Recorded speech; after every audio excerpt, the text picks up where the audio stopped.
Surprise! I know it has been a hot minute between videos because I moved countries. So I've moved from Australia to the US and I have been very, very busy because um, it just kind of evolved. There's a very loud car there. I hope that's not bothering anyone. It just evolved. It was like a step by step, and it's something I've been circling for probably since 2023. When I came over to the US for my business, I'd just done a big trip around Texas. And the next trip, I was in California and I came to visit some friends. And I was already tossing up the idea maybe Austin, Texas, that's where my business is, or maybe California, it's closer to Australia to get back and forth. And so I was driving past the school near where my friends live. And there was just this they were like, oh, move here, move here. And there was this massive like thump in my heart that was kind of like, oh my God, I think you need to live here. It was quite a bizarre feeling. It was sort of like, it was like a knowing just sort of vooped right into me.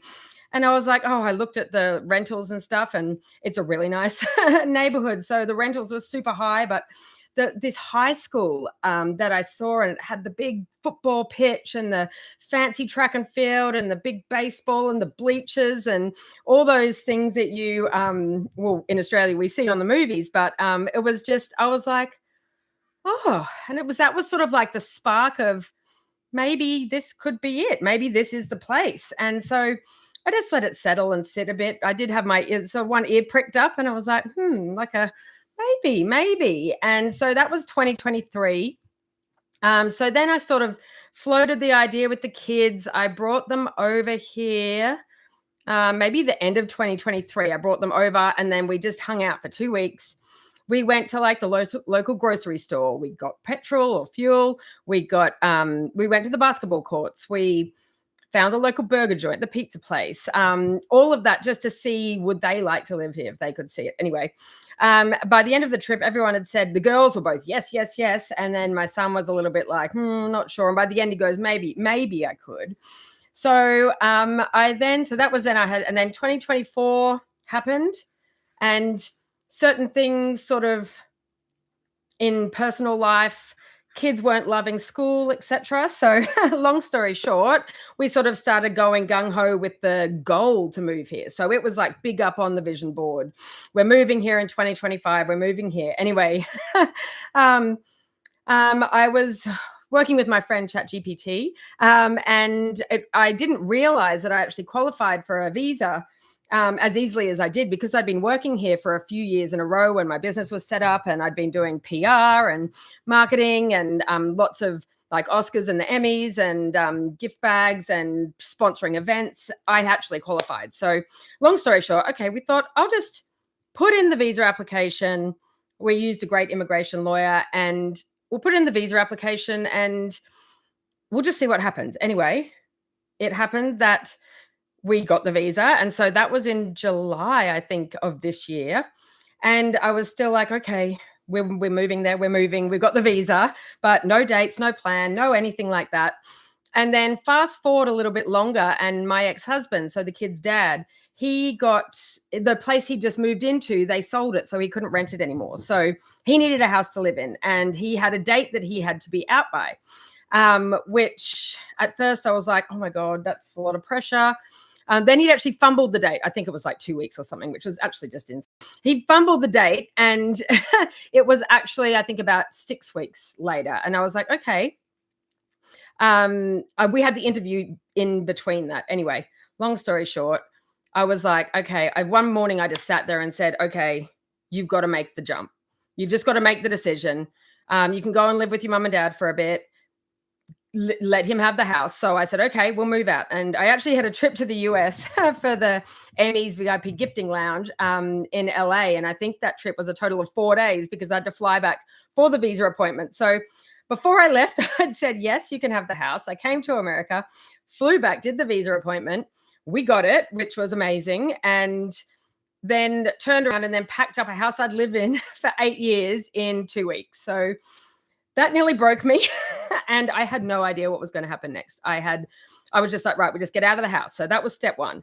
After I got out of the house, which I think that took me about 3 days to recover. I'm surprised I didn't have a nervous breakdown, but sorted everything out. We didn't bring anything to the US. We just bought 5 suitcases, more on that later.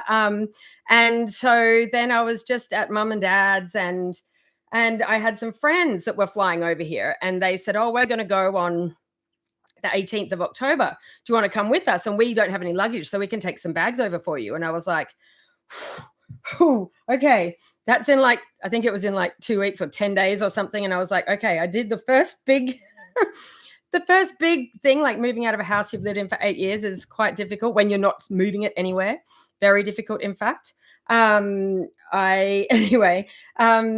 so then I just had that thing where, okay, no, we're doing it. That's the date. The 18th is the date. So we made it happen. On the day of the 18th, I realized, even though I had 10 bags of luggage allowance, what were the logistics of that going to look like? Like, I can't get 10 bags of luggage with me and my 2 girls. Max stayed behind to finish the year of school. Like what even car fits 10 bags and 3 people? So I was like, right, okay, you have to pare back. We can only take, and I worked out sort of volumetric, because I needed to rent a car, get the bags, and then get to our first location, we also had an event on the 19th in Long Beach, a lovely event we were sponsoring. And I thought that was another reason. It was like, oh, she's leaving on the 18th, which means we can do the event. So, okay, we're going to do it. We're just going to do it. We're just going to jump. No idea about anything else. No plan, except for we were getting on the plane and we knew we had the event. So I think literally on the day, I found a car that would fit 5 bags and 3 humans. So we paired back. Okay. We instantly we literally halved what we were taking. So we were like, okay, let's just pack for 5 weeks. We didn't know if we were going to stay. We didn't know how it was going to eventuate. We didn't know what was going to happen. We just knew nothing. We just turned up with 5 bags, and the plan was to attend the event and then to get the social security number and see what happens. Anyway, long story, but the social security number, because we have dual passports, it went on the wrong passport for the visa. And I know you have to get that fixed so you can then get the social security number. Anyway, it was all a bit of a disaster, but we kept pushing through. My parents visited us on their way back from Europe. So we had 5 nice days with them in like an Airbnb. And then it was sort of, they flew home, and then it was the next stage of, okay, now we need to see, can we make this happen? Like, can I get the kids into the school that they want to go to? Can I find what I need to comply with that? Can I find a house? Sadly, the car we had did not like the area we're in, which is really hilly. And we nicknamed it the Buzz Box, and I can promise you it was character building for all. I thought it would be okay because it was a Toyota, and Toyotas are pretty robust cars. Anyway, this one did not like hills, didn't like braking much on highways. You couldn't brake too hard. You sort of had to pump the brakes. I think that's what truckies do, pump the brakes. So you didn't. So otherwise, if you put full brake on, it would just lose all power. So it was, anyway, character building. Anyway, long story short, we found an Airbnb that we could rent for a long time. So month to month. So that then gave us what we needed for the kids for school. So then we were living in a motel at this stage. I think we stayed in the motel for 17 or 19 nights. It was a long time. The 3 of us in one. Well, the girls kept saying it's a hotel, Mum, but it was actually a motel. But it was fine. We did it. We survived. No kitchen. I think we had a microwave. So no kitchen, no microwave. And I'm going to do a whole nother video on traveling with kids in motel rooms and what you can cook in a microwave, what you need to pack, and some tips and tricks. So I will do one of those because I'm a guru at it. But anyway, then the girls started school. So we're still in the motel. The girls started school. First day, actually, no, Penn started first. Nell was a bit to come on. She wasn't quite enrolled yet because she was high school. So it was a bit harder to do the enrollment. Anyway, first day, Penn came back with the biggest smile on her face, and she just loved it. So that was like then you think first day is okay, they loved it. But then second day, third day, fourth day was just, she is just happy. And one of my big motivators was for how unhappy the girls were in school in Australia. So And it was sort of like it wasn't really anywhere we could move them to a different school because they're all kind of a bit the same. So having Penn happy at school was just like, that was definitely a motivator to keep going. Then we were able to stay with a lovely friend for a bit. So we stayed with her for 2 weeks, which was just so nice to be in a real kitchen, in a real home with family and people around. And that was just so lovely. And then we've now moved into our teeny cottage, which is very small, only one bathroom for 4 people, which is okay. We now brush our teeth in the kitchen sink. Anything that doesn't require the bathroom, makeup, hair doing, brushing teeth, is all done in the kitchen or in the little sunroom. You have to get very smart and use your spaces wisely. We rearranged the bedding configuration, which included a little bit of handyman work, but we got a configuration now that we can all fix. It's only 2 bedrooms, so we just needed to create everyone their own little space. And so, yes, here we are. We have this until May next year, which is really exciting. And we are now living in the US. My son joined us and started school last week. I was a bit of a mean mum and he landed on the Friday and he went to school on the Monday. So that was probably not the nicest thing to do. But I just really wanted to get him to get in there and make some friends before we have Christmas break, because they have 2 weeks off. So if he came too close to Christmas, he wouldn't have met anyone to be able to spend some time with them. We've also got both him and Penn are in a basketball team, which they both love basketball, and American basketball is definitely going to help them level up because it is fast and strong and of a really good level where they can really lift into their potential. So that's I'm sure I'll dig a bit more into some of these bits, but that's where we are right now. Okay, I did that very hyped and very which is probably the energy of what I've been in. This. We've done this, we did that. Okay, so now I'll take a breath. You take a breath. I want to talk about my emotional journey through this time, because this journey has taken a lot of blind faith and trust. Like, I have not been able to see around corners. I have not known what outcomes of things were going to be. A social security number ended up taking us like 5 weeks or something to get, 6 weeks even. Luckily, I didn't need that to enroll them into school. The visa was enough. So I think probably I'd like to share my little mantra with you. And that is because with so much going on and so much needing to be figured out, it's right now, in this present moment, I am okay. Like, I have enough of what I need. I have a house. I can drive the kids to school. Like, I am okay right now. And I have been listening to a lot of other people on YouTube. I follow a lot of amazing accounts, and they're always about bringing it back into the present and following your joy. So balancing the following your joy with sheer panic. And like I wake up in the morning and I'm like, oh my God, like I am so afraid and so overwhelmed by fear of the unknown, of not knowing, that it actually takes my breath away. I'm nearly crying because it does feel so terrifying. And so if anyone ever feels like that, like me, my trick is, if in bed is the worst place to be, get up. I get up and just do a little morning ritual, like go and make yourself a cup of tea. Just do something to get yourself moving and do something that's familiar, and then lots of breathing. So what I actually did play with while I was at my friend's house, and it was brought on by this breathe in, to stop and breathe, and breathe in, breathe out. And I think someone sent me a message and it was, you're doing better than you think. And so I was like, well, I don't feel like that right now, but I think, well, they were right. Probably in hindsight, I'll look back and think, wow, you're doing an amazing job. But when you're in so much uncertainty and not knowing, it's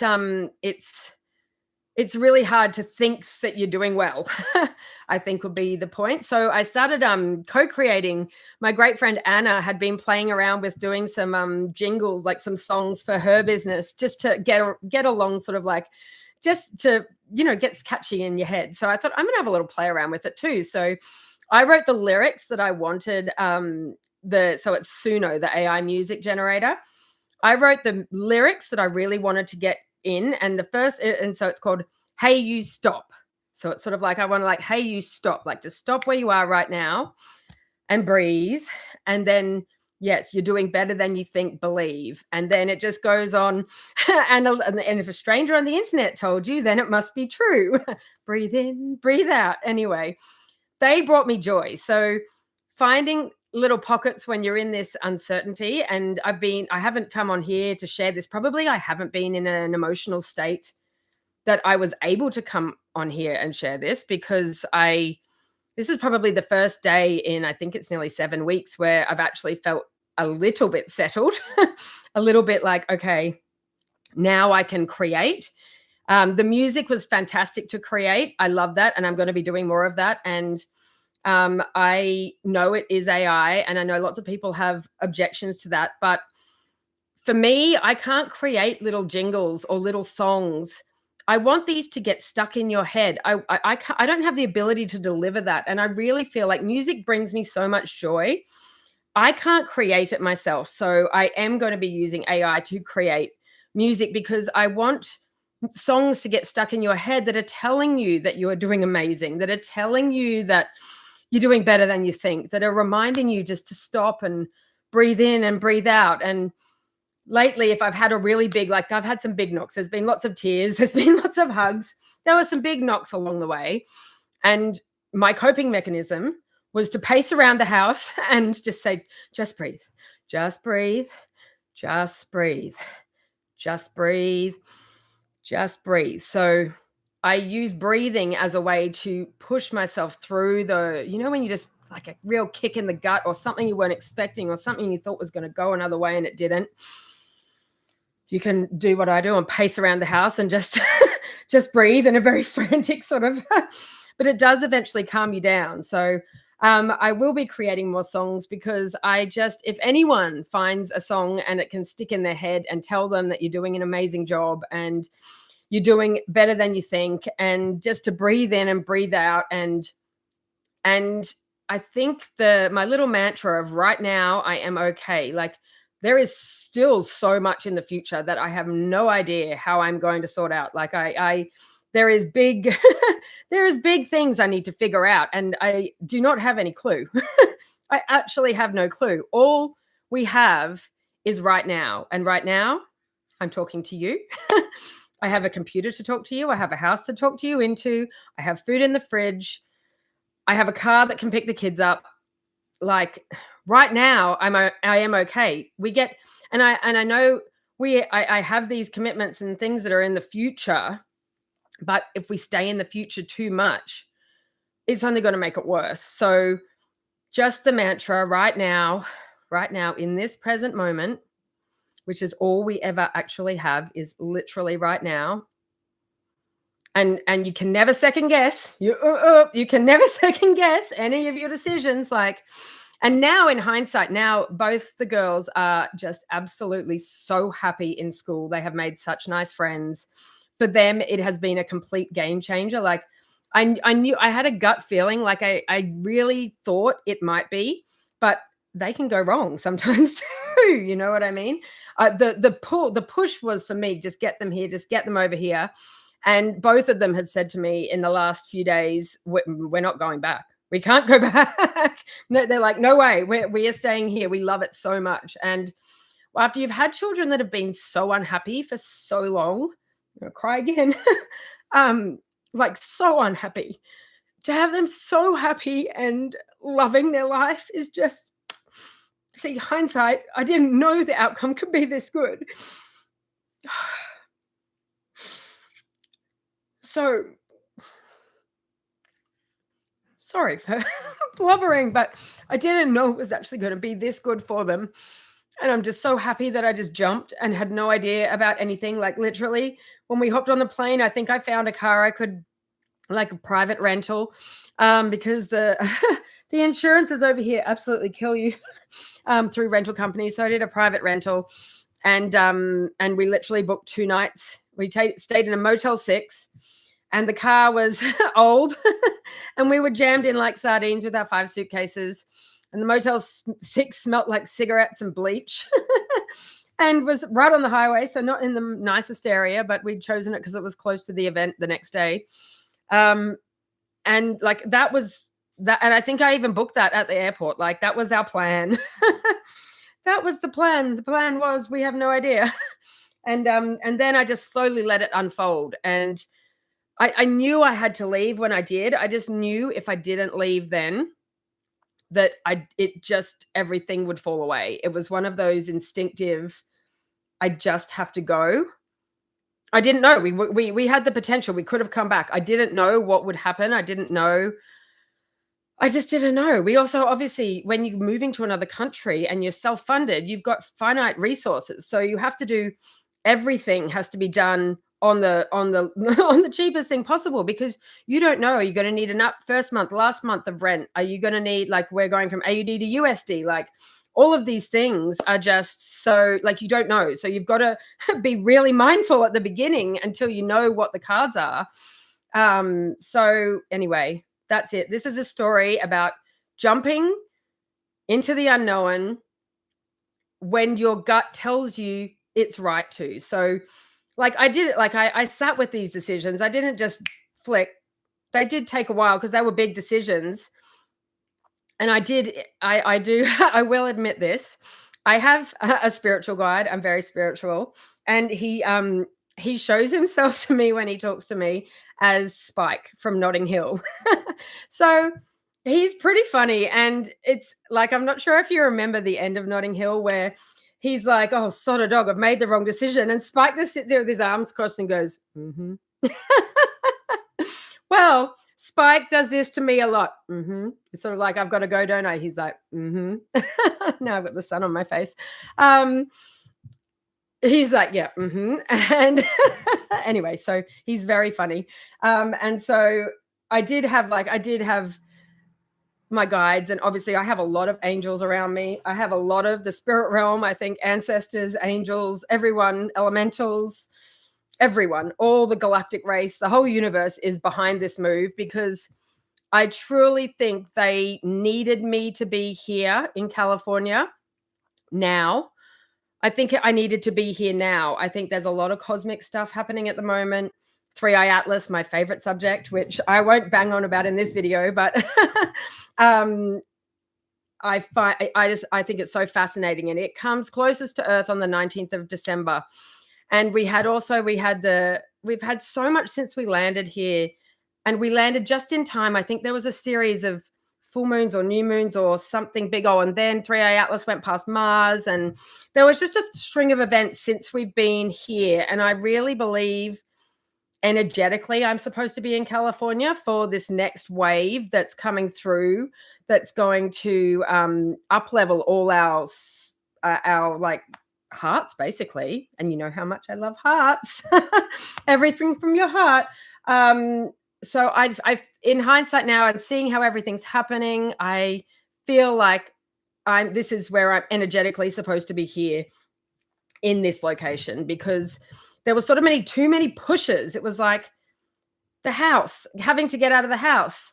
I didn't have to, but it was kind of like, it was an opportunity, I suppose. So yeah. It was, yeah, I didn't have to. As I said, I could have said, no, you have to go move somewhere else. But by choosing things like that, it means that he can still have the house, and he's got Zelda as well, the cat. So she gets to stay in her home, and Max got to stay in his house while he finished school. And it's something familiar for the kids if they go back on holidays. And it was just these little things. And then my friends leaving on the 18th, and the event being the 19th, and I really wasn't ready to leave on the 18th.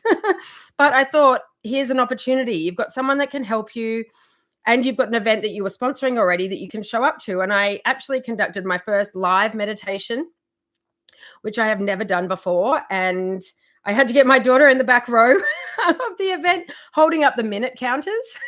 So I knew how long I had left of the music, because I can just channel and talk the meditation, but I didn't know how long when the music would finish. So She was a great little help, and she was a real trooper. Actually, she came to the event, and we'd landed and didn't get in until 7 p.m. the night before, and then went to the event at lunchtime. We were there by 11:30 the next day. So, and she stayed till 6 p.m. with me, and that would have been tough for her. She's only 13. But she did have a good time at it, and she got to be my finger holder. But anyway, so first grounding of Susie Energy was in Long Beach with a live meditation. And this is my first recording live to you guys. I will probably do a little video separately and introduce my AI songs, but I might actually link them below because I think you need to save them to your playlist. I might even see how I can do the MP4 so you can just download the file. You don't have to go through YouTube, because I just think sometimes you need to be told by a stranger on the internet that you're doing okay and that you're doing better than you think and that you're amazing. So I think this video is long enough. And I will tell you more about the journey as it unfolds, and I'll probably bring you back. I'm definitely going to do the video on the feeding kids in motels with microwaves and nothing else. So, because that one is really handy for mums that need that, and dads, anyone traveling with kids. Okay. Love you and leave you. Bye.